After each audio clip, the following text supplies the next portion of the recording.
Okay, so we're now live, Steph. So do not swear. In the big brother house. So I'm really excited this afternoon. I've been chatting to Steph for a long time, probably now 2 or 3 years. I first met Steph through the National Hairdressing Beauty Federation, and we chatted, and I know how important this sector is to her. So I'm really quite excited to have her in here today. She's got some real exciting things. So let's start with your background, Steph. So anybody that doesn't know you, I'm surprised if they're in our sector, they don't. But if they don't, tell me a bit about your history, who you are and what you've done and where you've come from. So The first thing is that I do own a salon. I still own a salon. So I have other businesses, but yeah, I do own a salon. So it's down in Dorset. I employ about 25 now, and it's 4,000 square feet. So it's quite a big old place. And we do aesthetics. We've got a cosmetic dentist in there. We do beauty. We do nutrition. We do everything. And we do hair. So 2,000 square feet is hair. So I massively have felt the pains that everybody else has felt during COVID, like every single thing that we've all experienced, staff leaving, being closed for so long, all of it. I'm living it as well. And then I have another business where I launched a range of products, and I sell those on QVC in America, which is a shopping channel. So I was flying out to Philadelphia, and it looks like I'm going to be going back again. Like, they stopped it all, but it looks like they want us back in the States again doing live. So that's a help, because all that income, it's helpful when you're having a hard time not to be eating off one pie, so to speak, the diminishing pie. What's it called? Multi-channel. Yeah. And I do genuinely honestly think that during COVID, that was really important, that even as a salon owner, being able to sell online products, I had launched a membership scheme before lockdown. That was hugely positive, because people kept paying their membership, so we were never without some sort of income. And then during lockdown, when it all really hit, there was just so much mentoring going on, and so many salon owners looking for help, just counselling to an extent, like, what are we going to do? And it became really clear that a lot of us were really quite lost in so many ways. Like, we're not business people, we're hairdressers. We're really great at doing hair, but we hate doing the books, and we hate doing all that other stuff. We just hate it. And we weren't even looking at the numbers, because we were too scared to look at the numbers. Like, if I don't look at them, it might not be happening. I've got money in the bank, so I must be doing all right, because actually there's cash in there. And then even that was running out for lots of people, and still people now are still really struggling. So it kind of made me think that there are a lot of coaches out there, Sarah. You and I both know we're in rooms all the time, we're in places all the time. There's so many coaches. And for me, a lot of the coaches were either had their salons 20 years ago, which meant they weren't feeling what we're feeling right now. And unless you're living it, it's really hard to understand it, because you're not on the inside, you're on the outside. So all sorts of things like, you need to do marketing. Well, that's not going to help me if half the staff are off sick with COVID, and half my clients aren't turning up because they've cancelled because of COVID. And believe me, I'm doing my social media posts, but it's not happening. And then in Dorset, where I live, the economic developments guy from the council sent me just this random text, and he said 3,000 hairdressers had applied for the regeneration grant, and not one of them had been accepted. Bloody hell. Is that why do you think that is then, Steph? Why? And he said, I don't know. I want to talk to you about it. Why do you think it's why? And I said, is it about their business plans? Is it about the way they're formulating stuff? Is it the plans they're going to spend the money on? Like, what's wrong? Anyway, to cut a long story short, we went into discussions about it, and from that developed another business that launches on June the 14th. Yes, this is the one I'm excited about. Yeah, this is the one you're excited about. So this has it's taken every ounce of my 35 years energy, like thought processes of what could we bring that you can tap into 24/7, 7 days a week. It's not, you haven't got to sit down with a coach.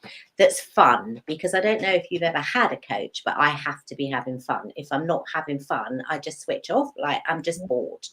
And accountability. So if you have a coach and you're left with work to do, and I've had coaches in the past, and they were great, but I never did the work because I was always like, oh my God, I need to do the work. I'd never done the work by the time the coach was coming. And then I was scared for my next coaching session. So I'd cancel it because I hadn't done the work, because I wasn't accountable for the work, because I was just bored of it. So with this, you're going to play a game, and it's all about gamification. So you're going to play a game, and you're going to play a game and learn at the same time. And then you're going to go on to the next level. And it's divided into different categories. So the boss's problems are not the stylist's problems, and or goals. The boss's goals are not the stylist's goals, and the stylist's goals are not the apprentice's goals, and the apprentice's goals are certainly not where the boss is. So actually, although we're a team, as individuals, we're quite singularly on a different path. So being able to think about each person in your team and being able to coach and develop them on a personal growth level to develop themselves, but also have a better understanding of where the boss is coming from on this. And we spend a lot of time, well, I do, I don't know about everybody else, defending ourselves. Like, you know, these are the decisions we've had to make because of this, and upsetting people because they're unhappy with our decisions, or they don't like our boundaries, or they don't like our criticisms that we're seeing as coaching. And saying, I'm not a bad person, I just need it to be like this for my business. So there's the personality and you as a person, and then there's the what the business requires. And actually having that understanding, I think, will massively help us all have better relationships with each other moving forward. So and I think that's really important, Steph. And I think that's where there has been a really missing link within the businesses that are, you know, like coaching that I've had in the past. And the best coaching I've had, if I'm really totally honest, has been when it's not been in the sector. So it's been outside business mentors that have come in who have done that type of coaching, which is not to do with the sector. Do you see what I mean? Because it's very basic, our sector, I would say. You need to, you need to increase your clients, you need to increase the value that they spend and how often they come in. And that basically is how you build a business. And I think, unfortunately, this is where I've struggled, because I came from a business background. So when I came into my salon, I had the business background first. And I think a lot of salon owners start as hairdressers or beauty therapists or nail technicians. So they don't have that goes alongside it. And sometimes the mindset around that is that it's a fear mindset. Do you know what I mean? Of if I train this person up, are they going to leave me? Do you know what I mean? I find that all the time. And actually, you need to train people. You need to invest in people for them to stay with you. And so it becomes like, so this sounds really good. So all of that. And also, we're all quite neurodiverse. And so we, you know, the salon world is a bit like the fashion world. It's very creative. So we live by our third eye. We live by our heart, soul, and mind. And so, you know, my husband always makes me laugh because I can take the measure of someone, you see. So I'll go to a party or something, and I don't like someone. He's like, you can't just not like. I said, no, I didn't like their vibe. It's like, we have the measure of people. We learn a different language and we speak a different language.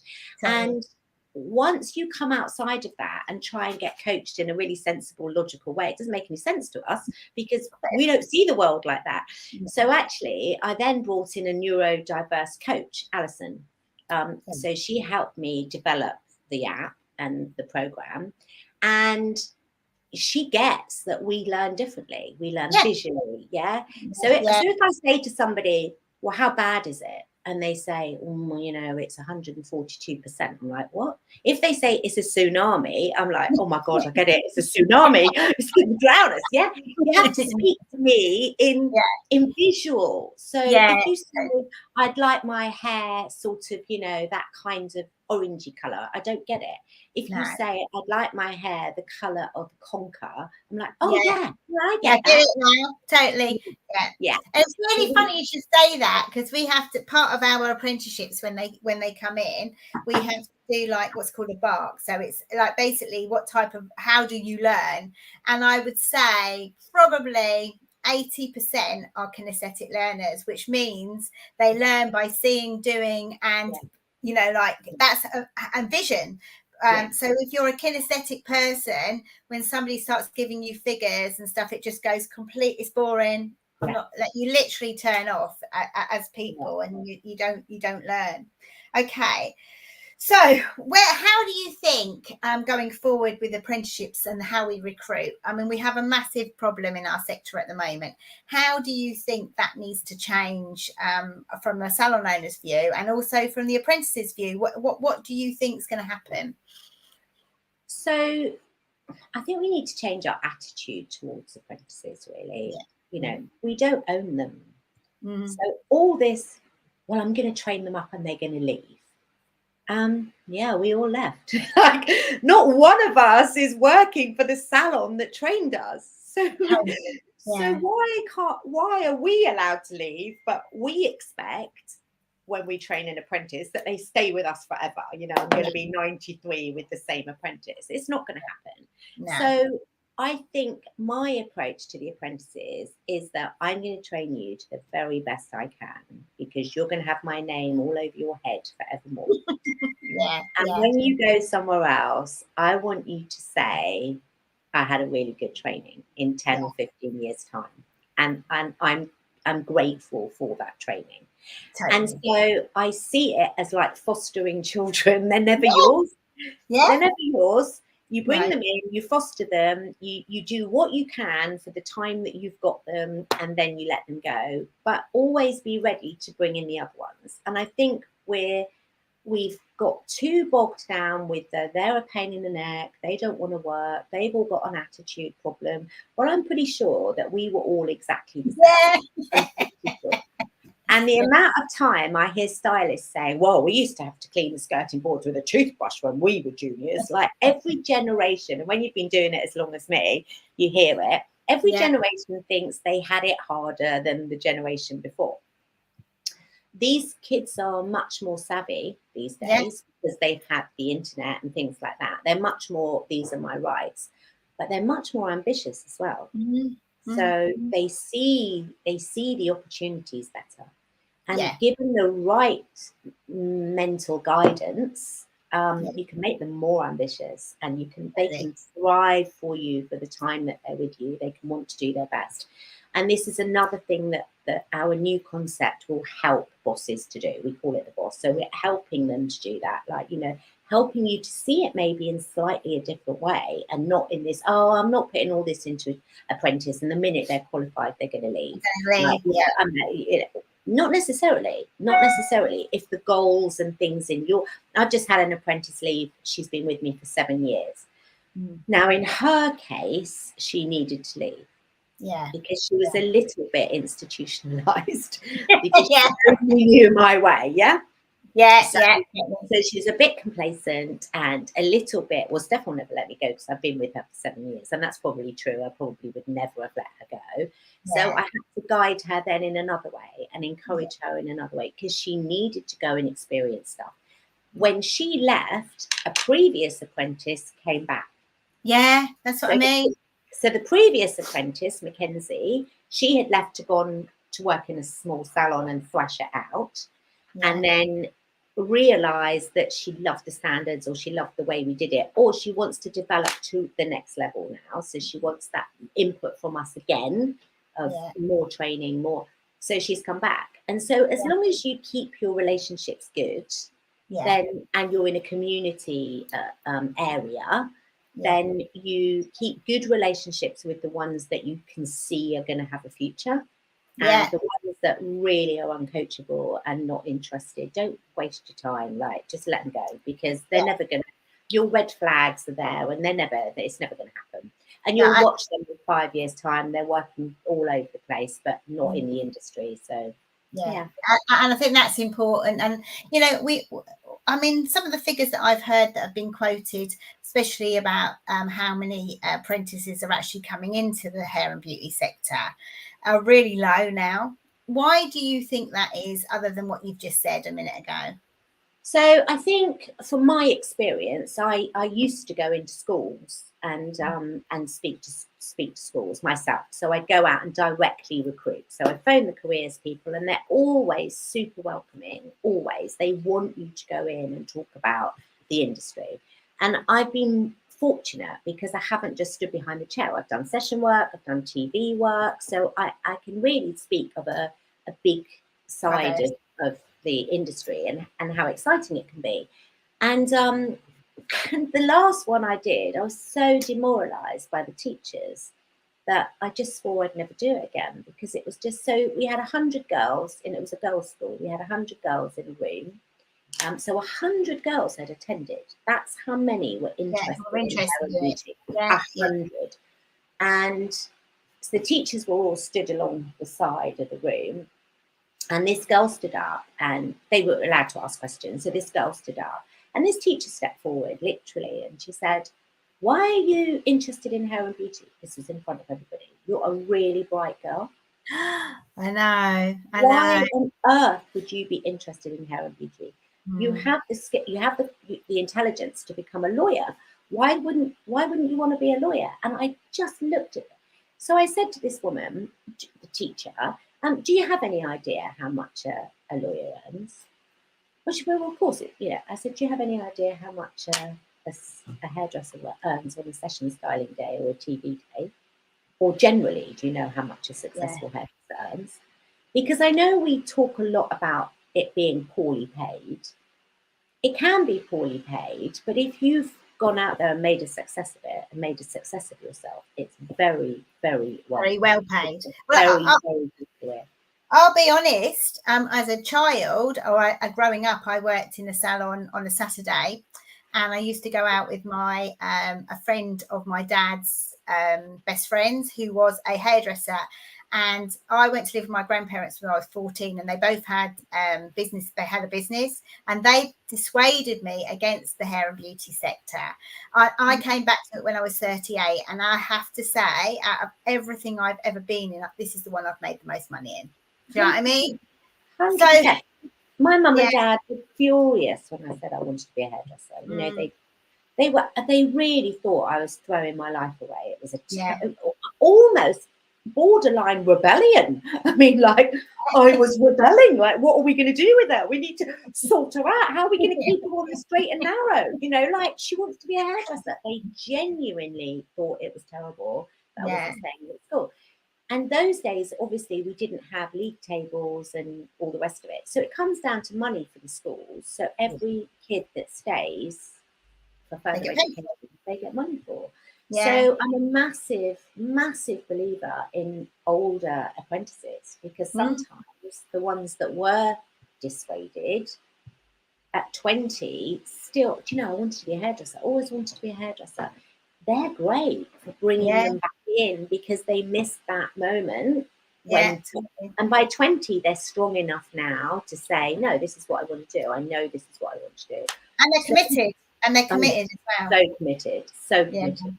And in terms of salary, you get much more out of them for your money, because it's easier to get, they're faster to learn, it's easier to get them on clients. So because very often a lot of those people have already got the what I call the employability skills. You know that you know, because you know as well as I do, 50% of hairdressing is skill. The other 50% is customer service, how you interact, communication, all of that. And very often they've been away and they've been in other jobs where they've learned a lot of those skills, so that when they come back to you, they're much more likely to fly quicker through the qualification. And you know, I'm a real advocate of I was talking to a salon owner this morning, and she's going to be probably taking on her first older apprentice, and which is quite exciting for her. And you know, with the apprenticeship scheme being that now you can have them like for 16 hours and above, it's up to you then and them where they can fit that in. You could have a couple of apprentices rather than just one, because they're, you know, and I think that makes it viable for that woman that's coming in to learn as well, and they're much more likely to go out and build their clientele up quicker because they've got those additional skills. I also think it's just before we move on from that, I also think it's actually a massive part of the customer experience. Yeah. So when you've got apprentices, they love it and they get really invested in them. And then when you qualify, we have a big celebration and the clients and they bring gifts in like, oh, well done, congratulations. I've watched you grow from this, this and this. It is part of what clients expect. Yeah. And they love to see you imparting knowledge into the next generation. That makes you look super professional. It makes you look like you've got excellent standards and you're still industry-wise at the top. And you're giving back to the community, Steph. Yeah. They see it as you're giving back to the community, which for a lot of people, that's very important. So if you're investing in a young person or even an older person that's been inactive out of work or is something, you're investing in that person, aren't you? 100%. I've seen clients very invested in the apprentices and the trainers and the learners and really willing them to do well, you know, really wanting them to do well. So, yeah. Steph, tell me, when you take on an apprentice, give me a life of an apprentice in your salon. What will happen when you very first? Oh, it's a hard life.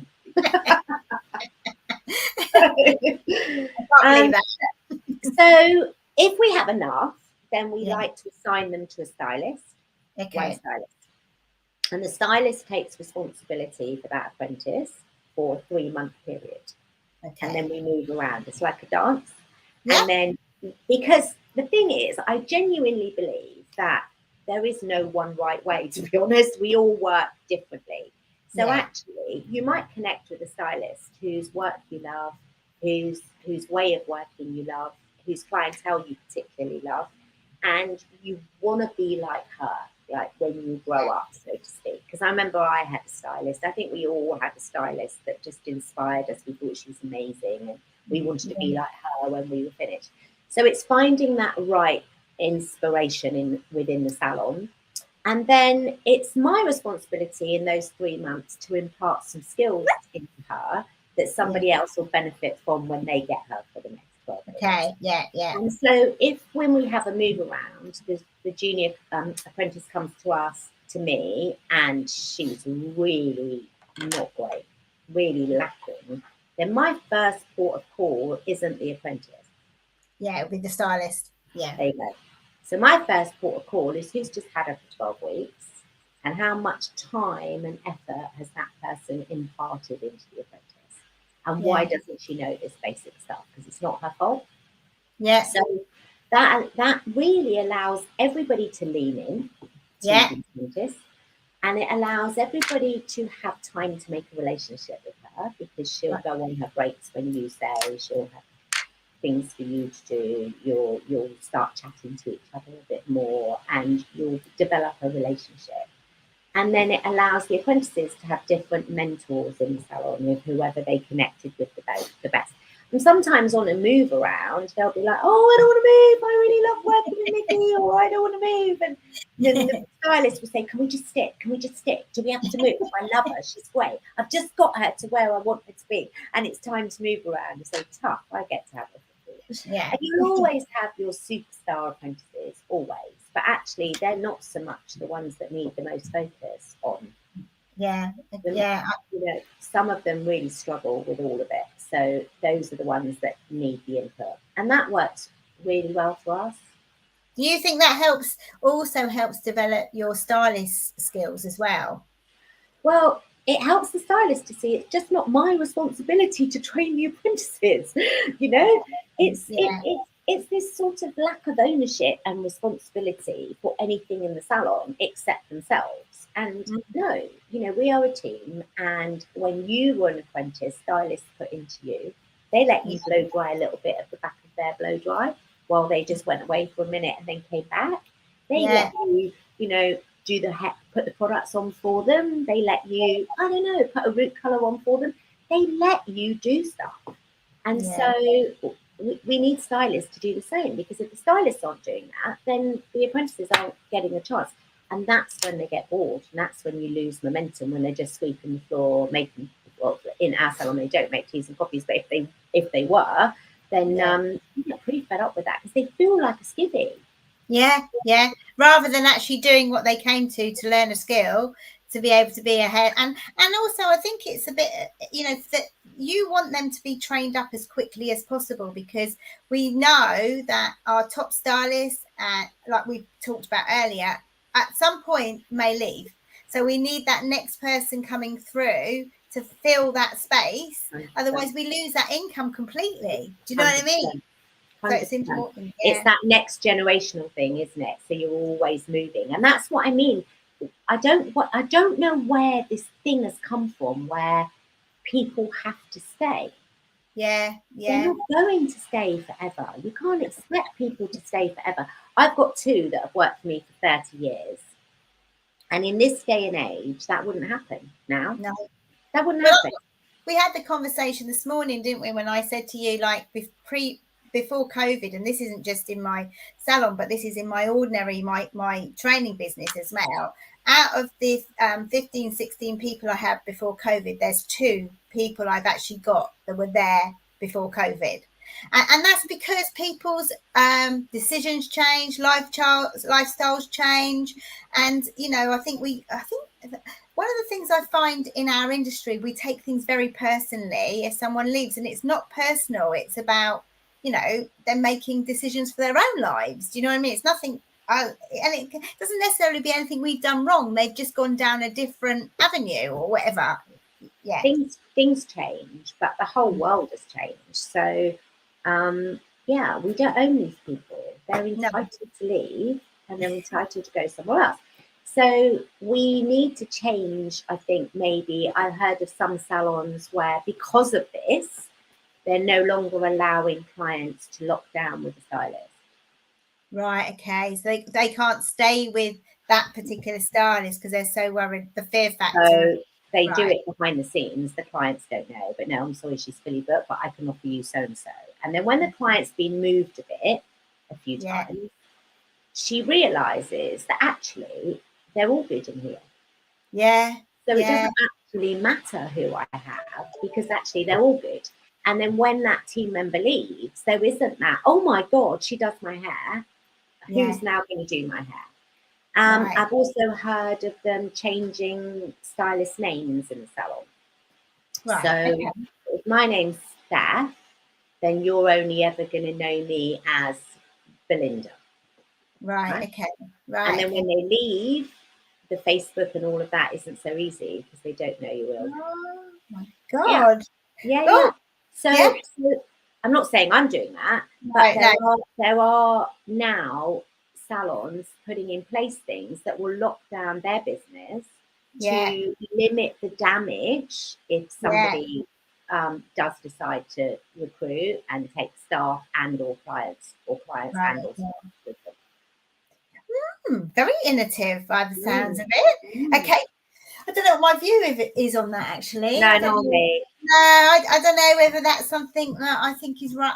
I'm not, if it's working for people and that's what they want to do, but I don't know. It's more in the big London salons, I think, because they just were really suffering from. Oh no, and I get that, and I do understand why. I think a lot of salon owners really did struggle through COVID. Do you know what I mean? It was a massive thing for them. And I think, because to be really honest, I've been in business since 2001, and I've never ever, and I was late coming to the party as such, but I've never experienced anything like that before. Do you know what I mean? In business. And I've been through some tough times in business. I'm sure, like you went through the recession in 2008, so I do think that but I do also think now that we're coming out of it, and like every salon I'm speaking to, successful salon, is very busy. So they're really busy, but they're still paying back stuff that they never paid when they weren't busy. Totally. So again, it's this false sense of security again. Yeah, we're really busy today, which the staff don't understand, that you've still got a load of PAYE and God knows what else that to catch up on. And rent.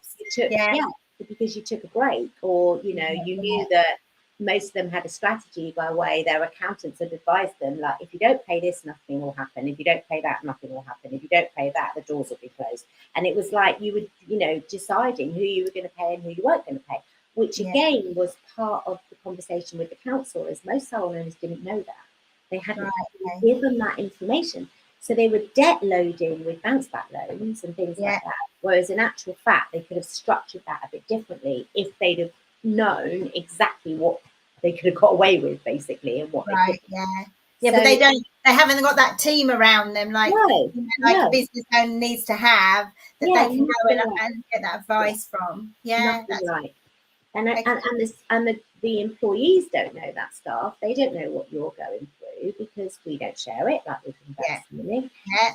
They just get paid. And right now, I feel like very much so, salon owners are still under the cosh, but the staff have forgotten the last 2 years already. They're like, because for them it is. Do you know what I mean? I mean, they're, like, this is what I always say with people who are in business. Well, you've got to understand is the only person that's going to understand that business is somebody who's also got a business. 100%. That people who are employed aren't going to worry about, because that's why they're employed, because they don't want it. They don't want the hassle. They don't want any of it. Totally. They don't want to hear it. They don't want to know about it, and they just want to get paid. And so, actually, it is our responsibility. But I think from the salon owner's perspective, it's still very painful, and it's sticking our head in the sand if we're just saying, "Oh well, we're absolutely fine now." You know, we had more pre-booked in May than we took in the whole of January and February. My God, yeah. So January and February. And if you go, and we think we're doing great, unless you go back to 2018, and you look at, so we're judging our doing great by what we were doing 6 months ago. No. Go back to 2018. That's when we were all in a better judgment place. We're looking at the wrong numbers, and I think we're tired, Sarah. I think I do. I think salon owners are worn out with the whole keeping the buzz up there, doing the social media, doing it all, and we're ready to just have a bit of quiet, and just try and. I am hearing that more and more. Like, I mean, I see a lot of salon owners who've gone back to have actually closed their salons and gone back to just doing hairdressing just on their own because they don't want that hassle. And there's been some that I've spoken to are really truly happy they're doing that. Do you know what I mean? And there are also ones that I've spoken to who see it as a failure. And, I think you need not to say that, because everything you do in business, whether you keep your salon open, it's a learning. It's about learning something. And just because you decide to close your doors at the moment doesn't mean you can't go back to it in a year's time. Do you know what I'm saying? You can. You just need to make a decision on what your vision is as a person and what makes you happy, rather than I think your vision was clear. And then COVID came, and the vision for everybody, every strategy you had ended up in the shredder. Because it wasn't going to work. And so some people, I think it's your comfort place, isn't it? Your metal. Like, some people, they've just done, they just had it. And if they could dump their lease and they could close their salon, they didn't want to be part of this anymore. They were worn out with it. And then other people used it as an opportunity to grow themselves and learn, like we all went into Clubhouse. We went looking for answers, didn't we? We went looking for help. Totally. We went looking for, can somebody tell me here what can I do? What am I going to do? And if you said, I'm going to close your salon for 249 days, you're like, don't be stupid, I'll go bust. But even if you did go bust, it wasn't your fault. So it's not your responsibility. There was nothing you could do. There is not an ounce of shame in it whatsoever. No. And that's a real turnaround, because people always try and make you feel shameful if you liquidated a company or you ever did. There's huge shame in that. No, there's no shame in that. No, definitely. It's what you had to do at the time to survive and for everybody else to survive. So Don't Totally. ever come at me with that. Don't feel guilty in any, and Yeah, I think you really, I think you've knocked the nail on the head. I think people just need to let that go now. Do you know what I mean? And move on, because it's something none of us could have ever envisaged. I mean, I would never have said that the government would close us down for nearly a year. You know, who would say, you know, if you'd said to me like 10 years ago that the government were going to close for 10 years, I would have laughed, because I would have thought, no, there's no way. But that's exactly what happened. Sometimes I still can't believe it happened.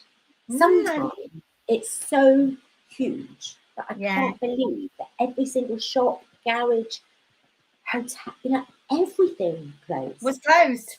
Yeah. Anyway, we're here. We did it.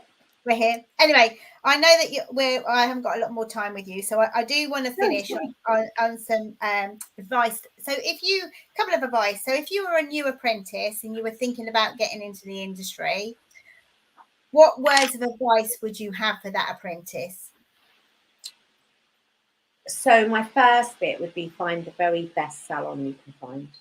Yeah. The very best salon, like not just any salon. Find the very best salon that's been going a long time, not somewhere that's just opened the first, first few flash in the pan months. Everything's great, but the owner really hasn't got time for you because she's running her new business. So try and find, because where you do your training and where you have your career don't have to be in the same place. Yeah. So I genuinely think usually chains are quite good because they've got very specific training programs in place where, you know, if it's trainings every Wednesday afternoon, it's every Wednesday afternoon. Or if it's not that, go to a salon that's actively out there talking about how much they enjoy their apprentices and talking about showcasing their apprentices. So have a look on social media, or if you're a salon owner, start showcasing your apprentices. So, you know, do a day in the life of Amy or something like that. And then they'll see that actually you're really leaning into this apprentice, and that might be somewhere I'd like to train, and I'd like to go somewhere like that. So my other question is probably college versus apprenticeship. So if you had the opportunity to do an apprenticeship, or you had the opportunity to go to college, because I often find young people, and this tends also to be sometimes about what parents push young people into. I have a very big view on it, and I'm sure, and that isn't just because I have a training academy that trains apprentices. I genuinely do believe this. What would you say to somebody that had the opportunity to go to college but also had the opportunity to do an apprenticeship? Which one would you choose? Salon, 100% every time. Salon. Yeah. So that comes from school, because that was part of the other thing that the teachers were educating the parents, that they needed to go to college to be sure that they got a very good standard training education. So I had two must-haves: salons and human beings. Yeah. So you know, I want you to do hair on a human being, because she does not keep her head still. She doesn't stop talking. She will look everywhere. She'll say, "Ouch, it hurts." She'll, you know, she's going to let you know when the brush has gone in too hard, and all those things that you learn. That a plastic head on a pole doesn't there. You can bash the life out of it if you want to. It's not going to make any difference. And if the dryer's too hot on the scalp, and all those things that we learned by somebody going, "Ow, that really hurts." So that doesn't happen on a plastic dolly. So a salon and human beings. And those are my two. As long as we've got a structure where every day they're learning, but they don't even realise that every day they're having fun and learning while they're having fun, and every day they're learning about people, from communication to conversation to body language to when someone's got the hump with you, to a look across the salon floor, non-verbal communication from your stylist. You know,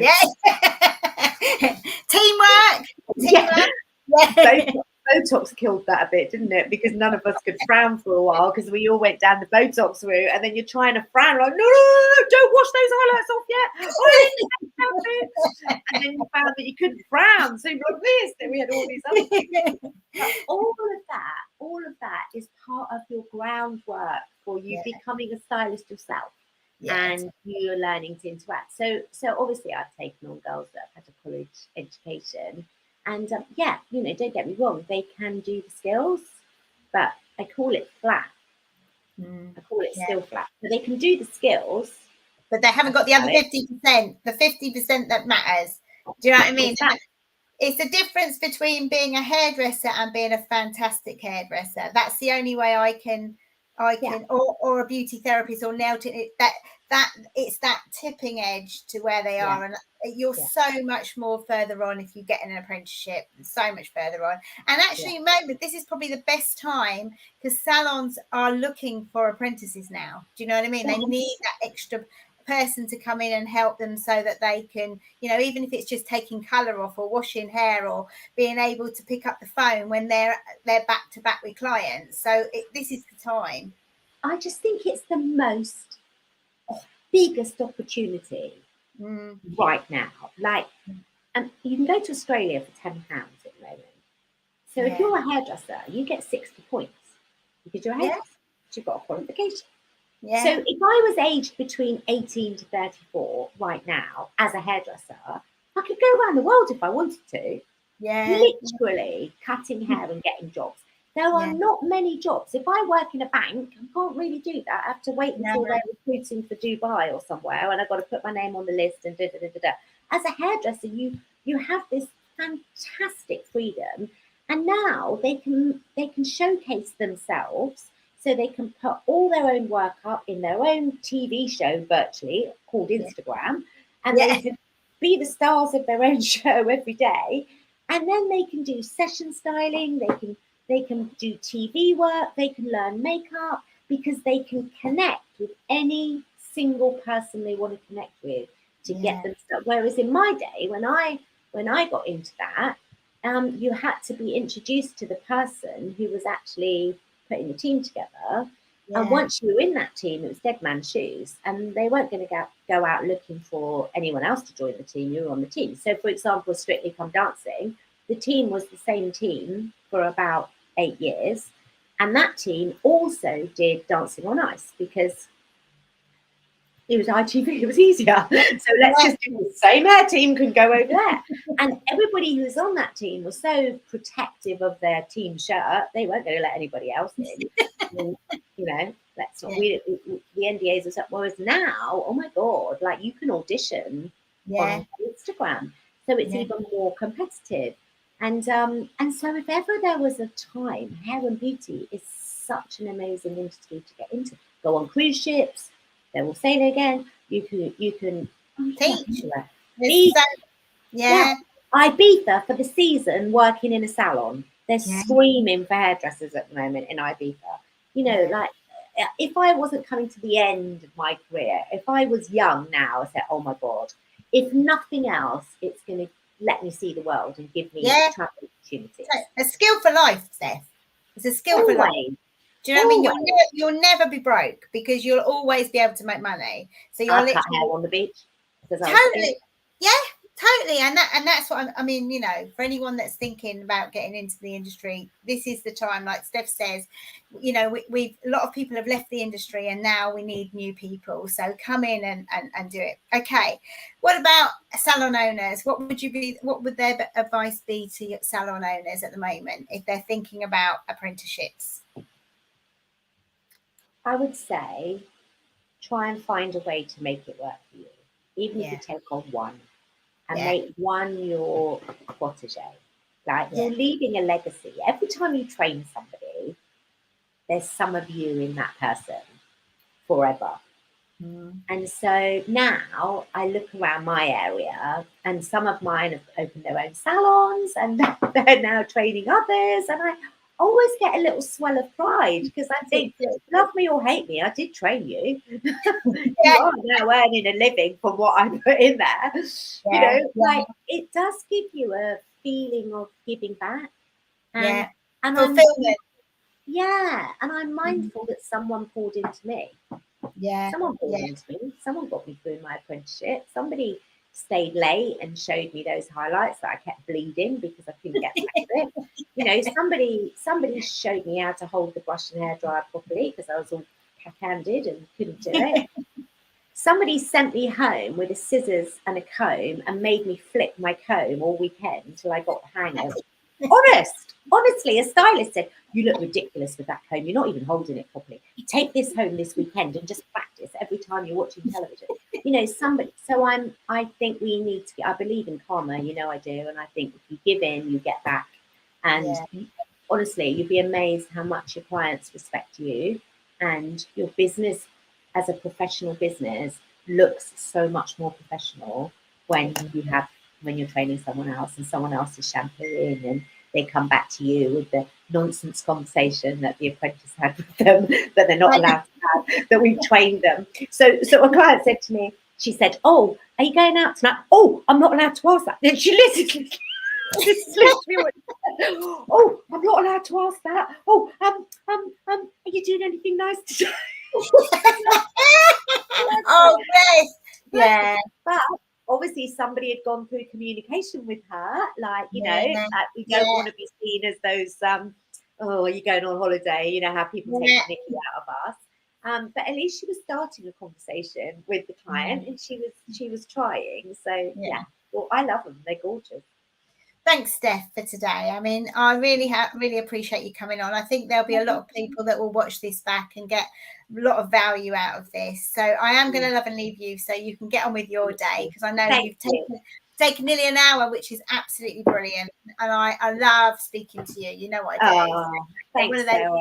One of those people that I always learn from. So thank you. Thank you. And all those salon owners, you stay in there. You keep on that road. It's going to be okay. We're going to come out of this. You just keep hanging in there. You've gone this far now. It would be awful, wouldn't it? To give it all up now. Yeah, now it's not the time. Yeah. Okay, lots of love. Thank you, darling. Take care. Bye.